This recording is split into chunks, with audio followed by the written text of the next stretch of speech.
Good morning बच्चों। आज हम पढ़ेंगे विराम चिन्ह का सेकंड भाग। सेकंड भाग में जो पहले छूट चुके थे, यानी कि जो पहले आए वो पहले आ चुके, उसके बाद वाले हम जो विराम चिन्ह छूट चुके उनको पूर्ति अब करेंगे। देखिए हंस पद चिन्ह यानी कि जब लिखते समय कोई शब्द छूट जाए तो छूटे स्थान के ऊपर इस चिन्ह का प्रयोग करते हैं। जैसे कि मोहन विद्यालय जाता है, ये लिख दिया हमने, लेकिन हमको लिखना था कि प्रतिदिन विद्यालय जाता है, तो शब्द लाइन तो हमने लिख दी, लेकिन अब शब्द छूट गया तो इसका ये चिन्ह लगा करके और ऊपर लिख सकते हैं, या फिर हम इसके नीचे ये वाला चिन्ह भी इस लगा करके इस प्रतिदिन को इस तरह से चिन्ह लगा करके यहाँ पे लिख सकते हैं प्रतिदिन। ठीक है, आप इसको ऊपर भी लिख सकते हैं प्रतिदिन और इसको नीचे भी लिख सकते हैं, लेकिन चिन्ह में बदलाव हो जाता है इस तरह से। ठीक है, अगर नीचे लिखते हैं तो ये चिन्ह आएगा और अगर ऊपर लिखते हैं तो ये वाला चिन्ह आएगा, तो इसे हम बोलते हैं हंस पद चिन्ह। अब जैसे हमने फर्स्ट भाग में शायद निर्देशक चिन्ह या विवरण चिन्ह दोनों में से एक का विस्तार किया था, तो हम दोबारा भी देख लेते हैं कि निर्देशक चिन्ह यह चिन्ह जिस योजक चिन्ह की तरह, किंतु इसका आकार थोड़ा बड़ा होता है। योजक चिन्ह की तरह है ना, योजक चिन्ह थोड़ा छोटा होता है और ये थोड़ा बड़ा होता है, तो इसे हम कहते हैं निर्देशक चिन्ह। तो जैसे कि रमेश बोल रहा है आप कल यहाँ गए थे, सुरेश मैं कल मामा जी के घर गए थे। निर्देश कौन बोल रहा है? सुरेश बोल रहा है या रमेश बोल रहा है, तो इसके लिए आता है निर्देश चिन्ह। और देखिए और कहते हैं जैसे नाटक के अंदर भी अपन लिखते हैं राम, शिखा, सुमन, तो फिर उसके बाद में उनका जो वार्तालाप होता है वो बताते हैं। जैसे शिखा तुम सुमन, फिर कोमा क्या तुम मेरे साथ बाजार चल रही हो? सुमन नहीं, आज मैं तुम्हारे साथ नहीं चल पाऊंगी। तो ये संवाद जो होते हैं, संवादों में कथन से पहले और उदाहरण देने के लिए निर्देश चिन्ह का प्रयोग होता है। अब देखिए आपका आया विवरण चिन्ह, ये वाला विवरण चिन्ह, यानी कि जो दो बिंदु बना के फिर इस तरह से ये निर्देश चिन्ह की उनकी लाइन जैसे बनी हुई होती है, तो इस चिन्ह का प्रयोग विवरण देने के लिए किया जाता है। जैसे लिखा ना, फिर बाद में और निर्देश चिन्ह का बना हुआ है, तो रचना के आधार पर वाक्य के भेद इस तरह से भेद देते नीचे बने हुए हैं सरल, संयुक्त और मिश्रित, यानी ये चिन्ह लगा के नीचे लिखा गया है। और जब किसी बात का विवरण अगली पंक्ति में देना होता है तो वहाँ विवरण चिन्ह का प्रयोग करते हैं। जैसे किसान कविता की जो विशेषताएं निम्न है, अपन ऐसे निम्नवत लिखते हैं, यानी कि नीचे है, नीचे का प्रयोग करने के लिए, तो ये विवरण चिन्ह हो सकता है आपके पहले भाग में आ चुका है।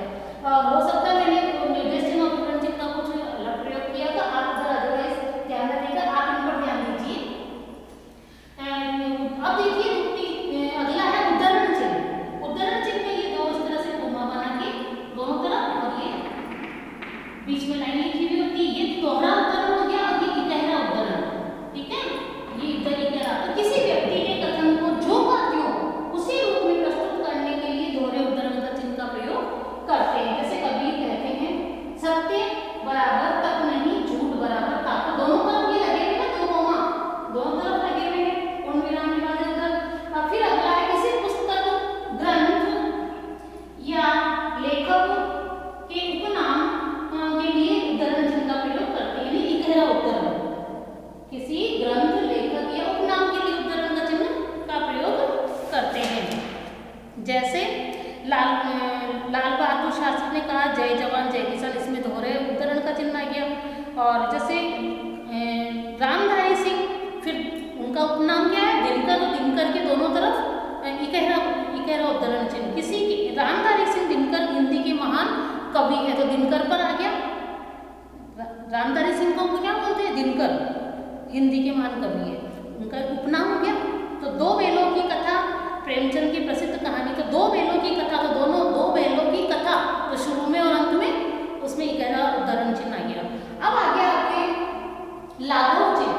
लाघव चिन्ह को हम संक्षेप सूचित चिन्ह भी कहते हैं, यानी कि किसी बात को छोटे रूप में लिखना, तो उसमें हम बाद में लिख करके जैसे यानी कि कृपया पृष्ठ उलटिए, तो कृपया को लिख दिया, मतलब कि पहला अक्षर लिख के, और ये लाघव चिन्ह या संक्षेप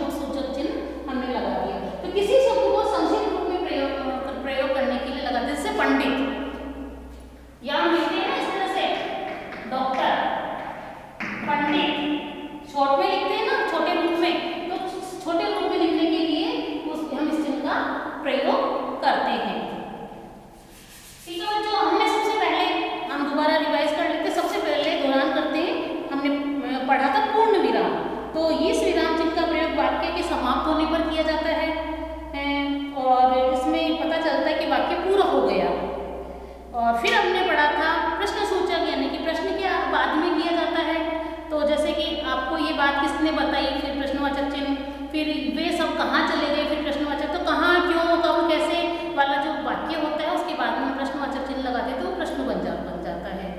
अब देखिए, जहाँ प्रश्न अप्रत्यक्ष रूप से किया जाता है वहाँ प्रश्नसूचक चिन्ह का प्रयोग नहीं होता, बल्कि वहाँ पूर्ण विराम चिन्ह का प्रयोग होता है। जैसे मोहित ने गौरव से पूछा कि तुम अब कहाँ जा रहे हो, फिर पूर्ण विराम, तो वहाँ प्रश्नवाचक चिन्ह नहीं है। तो मनोज ने शेखर से पूछा कि तुम परीक्षा में क्यों अनुत्तीर्ण हो गए, तो वहाँ पर प्रश्नवाचक चिन्ह, कभी कभी ऐसा प्रयोग होता है। फिर आगे आपके विस्मय आदि बोधक चिन्ह, जिन वाक्यों में विस्मय, हर्ष, शोक, घृणा आदि के भाव प्रकट होते हैं तो वहाँ विस्मय आदि चिन्ह प्रकट। जैसे तुमने हद कर दी, अरे तुम ये क्या कर रहे हो, ओहे बड़ा अच्छा काम किया, अरे वाह है बड़ा अच्छा काम किया, तो वहाँ विस्मय आदि चिन्ह का प्रयोग होता है। कितना सुहावना मौसम है, तो विस्मय आदि चिन्ह का प्रयोग। ये क्या हो गया, तो विस्मय आदि चिन्ह का प्रयोग। इस तरह से प्रयोग करते हैं। तो वाक्य के बीच में लगने वाले विराम चिन्ह, जैसे अब अल्प विराम, वाक्य के बीच में लगता है अल्प विराम, तो अल्प विराम का प्रयोग उन स्थानों पर किया जाता है जब बात को पूरी नहीं होती, किंतु अर्थ को स्पष्ट करने के लिए थोड़ा रुकना आवश्यक होता है।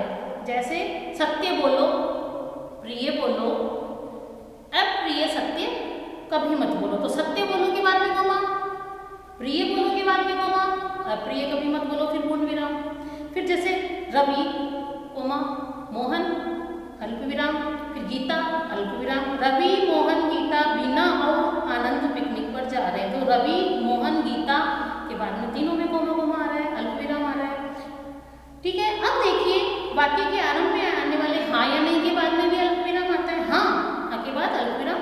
फिर तुम्हारी बात से मैं सहमत हूँ, तो दिनांक और संख्या से अलग करने के लिए भी आता ही है। जैसे 26 जनवरी कोमा, फिर 1950, 15 अगस्त, फिर अल्प विराम, 1947, इस तरह से भी लगते हैं। फिर उद्धरण से पूर्व, जैसे अकबर ने कहा, बीरबल तुम आज उदास कब लग रहे हो, उद्धरण चिन्ह वाला जो कह रहा है ना, जैसे अकबर ने कहा, तो फिर उद्धरण, फिर अल्प विराम आ रहा है और फिर उद्धरण चिन्ह आ जाते हैं कि तुम आज उदास लग रहे हो, बीरबल तुम आज उदास लग रहे हो।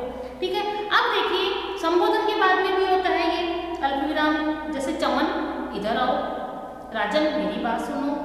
प्रधान उपवाक्य के बीच आए आश्रित उपवाक्य को अलग करने के लिए वे बच्चे, फिर अल्प विराम, जो कल यहाँ खेल रहे थे, फिर अल्प विराम, आज नहीं आए। वे बच्चे जो कल यहाँ खेल रहे थे आज नहीं आए, वे थोड़ा सा रुकते हैं ना उसके लिए प्रधान उपवाक्य होता है, वहाँ पे भी आता है। जैसे क्रिया विशेषण उपवाक्य से अलग करने के लिए, जैसे जब वह आया मैं स्नान कर रहा था, तो जब वह आया के बाद में अल्प विराम, फिर मैं स्नान कर रहा था, फिर पूर्ण विराम।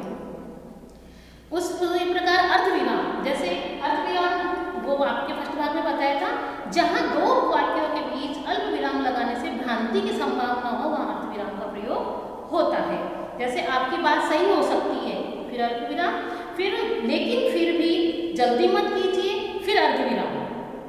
आपकी बात सही हो सकती है, थोड़ा सा रुका यानी कि अल्प विराम, फिर लेकिन फिर भी जल्दी मत कीजिए, फिर अर्ध विराम।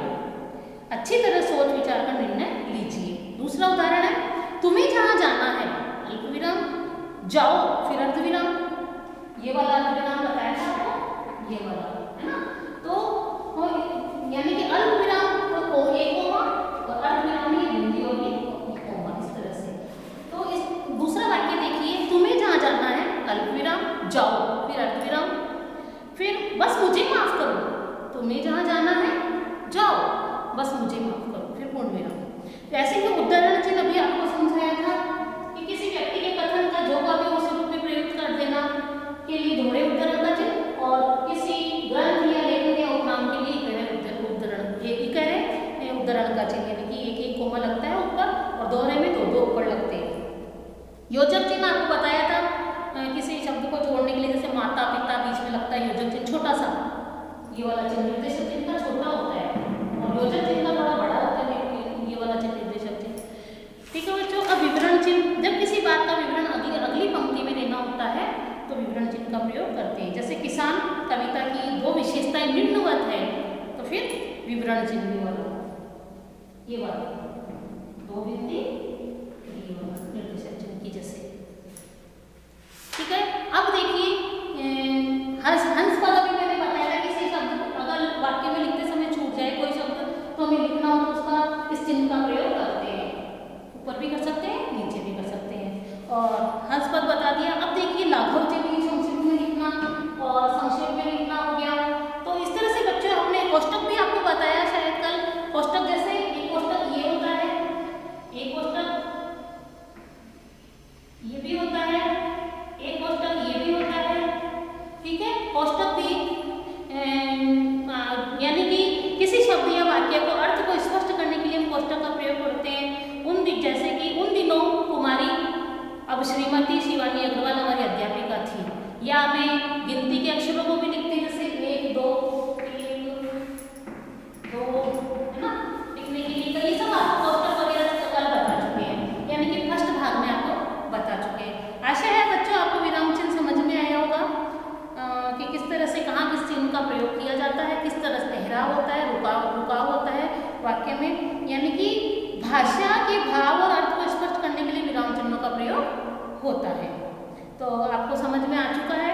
नहीं भी आता है तो वीडियो को बार बार सुनिए, देखिए और अपनी बुक भी पढ़िए, आपको समझ में आ जाएगा। Thank you.